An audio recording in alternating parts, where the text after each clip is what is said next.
السلام علیکم ناظرین، میں ہوں اینکر پرسن اکثر رانا اور آپ دیکھ رہے ہیں ہم تک نیوز۔ ناظرین، بریکنگ نیوز شامل کرتے ہیں ہمارے سی ای او رانا شکیل احمد کی رپورٹ کے مطابق۔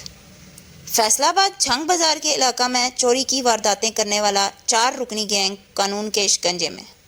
ملزمان نے 3 بکرے، ایل سی ڈی سمیت 1.5 لاکھ روپے سے زائد مالیت کا سامان چوری کیا۔ ایس ایچ او تھانہ جھنگ بازار محمد افضل نے چور گینگ کے ملزمان نعمان، وقار، طلحہ اور عثمان کو گرفتار کیا۔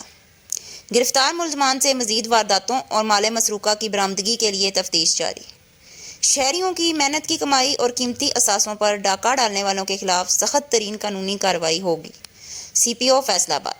سب کی خبر سب سے پہلے ہم تک۔ مزید خبروں اور اپڈیٹس کے لیے ہمارے چینل کو لائک کریں، سبسکرائب کریں۔